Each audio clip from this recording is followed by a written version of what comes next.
The mahogany clock in Margaret Chen's penthouse chimed 8 times, each note echoing through rooms that cost more than most people earned in a lifetime.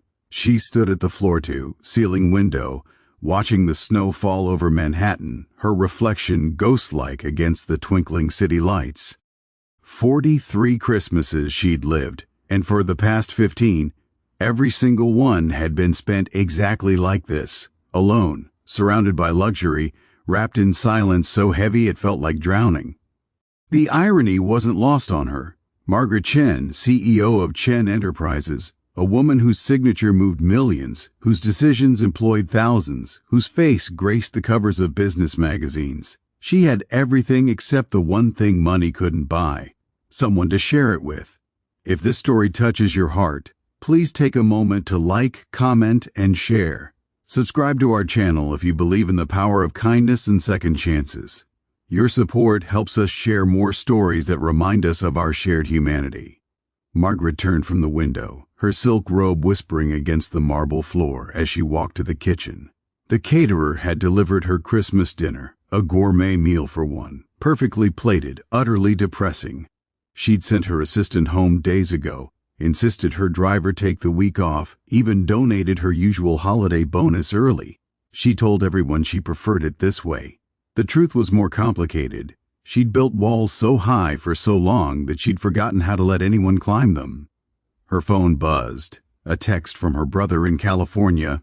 "Merry Christmas, Maggie. Wish you'd join us. The kids miss their aunt." She typed and deleted 3 responses before settling on a simple heart emoji. They'd invited her every year. Every year she'd found an excuse: work, deadlines, international calls. The real reason? She couldn't bear to see their perfect family, to feel the weight of what she'd sacrificed on her climb to the top. Margaret was pouring herself a second glass of wine when the knock came. Not the buzzer from the lobby, an actual knock on her door, on the 42nd floor, on Christmas Eve. She froze, her CEO instincts immediately calculating probabilities. Building management? No, they'd call first. Emergency? The alarm would sound. Her hand trembled slightly as she approached the door, checking the peephole. A man stood there, maybe 35, holding the hand of a little girl who couldn't have been more than 6. They were both soaking wet, their clothes thin and inadequate for the snowstorm raging outside. The girl clutched a small bedraggled teddy bear, and even through the distorted lens, Margaret could see she was shivering. Every instinct screamed stranger danger, but something else, something buried deep under years of corporate armor, made her open the door. "I'm so sorry to bother you," the man said immediately, his voice rough with cold and something else, desperation maybe, or exhaustion. "I'm David Torres. This is my daughter, Emma. He glanced down at the little girl, who was staring at Margaret with enormous brown eyes. "We're looking for apartment 42B. The superintendent said it was on this floor, but we must have the wrong building. We've been walking for over an hour and—" 42 billions? Margaret interrupted, her business mind engaging. "That's Mrs. Chen's place, my mother's." She paused. "It was my mother's. She passed away 3 years ago." The color drained from David's face. "Oh, God. We didn't know. I'm so sorry." He ran a hand through his wet hair, looking lost. "She used to volunteer at the community center where I worked, before the funding got cut. She told me if we ever needed anything, but I never thought I'd actually—" He trailed off, pride and desperation warring on his face. Emma tugged her father's hand. "Daddy, I'm cold," she whispered. That whisper cracked something in Margaret's chest. "Come inside," she heard herself say. "Both of you, now." They hesitated, but another gust of winter wind through the hallway made the decision. Margaret ushered them in, watching as they took in the penthouse with wide eyes. The contemporary art, the designer furniture, the view that cost $8 million. "I'll get towels," Margaret said, already moving, "and something warm to drink." In her bedroom, pulling out extra robes and blankets, Margaret's hands shook. Her mother had never mentioned volunteering at a community center. But then, there was a lot her mother had never mentioned. Like the fact that she'd kept a rent-controlled apartment in their old building, the place where Margaret had grown up, even after moving to Florida. the place Margaret had assumed was sold years ago. When she returned, David and Emma were standing exactly where she'd left them, afraid to touch anything, dripping onto the imported Italian tile. The sight of them, so small and uncertain in her immense space, made Margaret's throat tight. "The bathroom's through there," she gestured. "Get dry, I'll find some clothes." 20 minutes later, David was swimming in one of Margaret's designer sweatshirts, and Emma was drowning in a cashmere robe, the sleeves rolled up countless times. Margaret had made hot chocolate, or rather heated up the gourmet cocoa her assistant had stocked, topping it with real whipped cream she'd found in the fridge. "We really can't stay," David said, but his fingers wrapped around the mug like a lifeline. "I just thought, your mother said—" He stopped, started again. "Emma's mother passed away 2 years ago. Cancer. I've been doing okay managing, but this week I lost my job. The shelter we were staying at was full tonight because of the holiday, and I remembered your mother's address. And I thought maybe—" He looked away. "I don't even know what I thought. That she'd work at Christmas. Miracle, I guess." Emma, who'd been silent, spoke up. "We brought something," she said softly. From her small backpack, wet and worn, she pulled out a carefully wrapped package. The paper was reused, Margaret could tell, folded with the care of someone who understood its value. "Daddy said we couldn't come empty-handed. Even if we don't got much, we got gratitude." Margaret took the package with hands that suddenly felt clumsy. Inside was a hand-drawn picture, a woman with kind eyes surrounded by children of all colors, all smiling. At the top, in careful child's lettering, Mrs. Chen, Angel of the Community Center. "Emma wanted to give it to her," David explained quietly. "She never got to say thank you for the art supplies your mother donated last year. Emma loves to draw."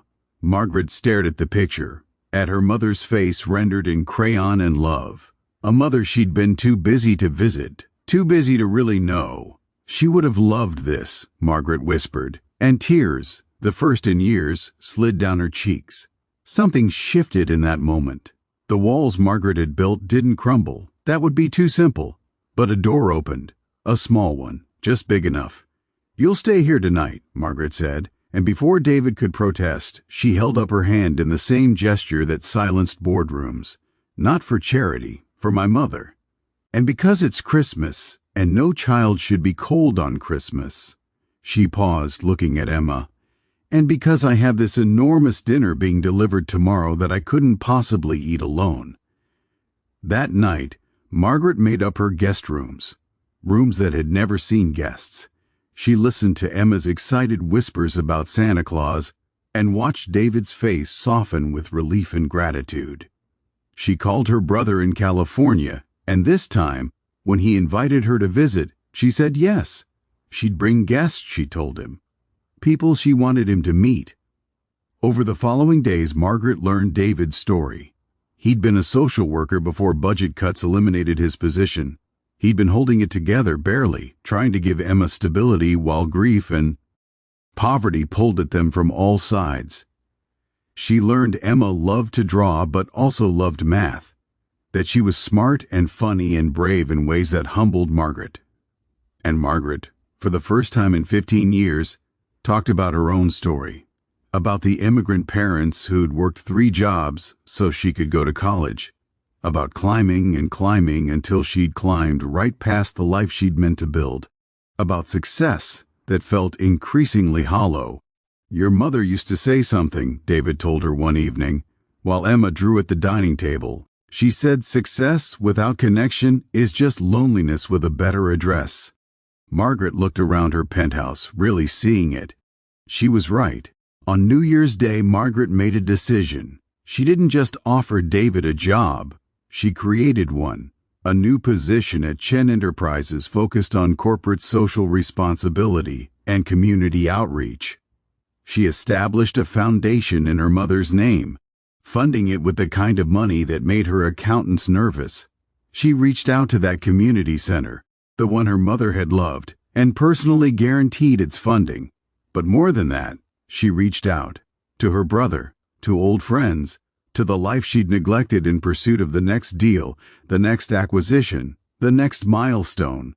Emma's drawing still hangs in Margaret's office, right behind her desk where she can see it every day.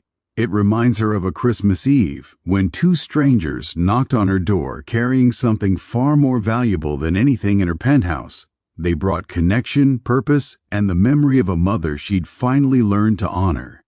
The mahogany clock still chimes in the penthouse. But now, when it strikes 8, Margaret isn't counting the hours until Christmas passes.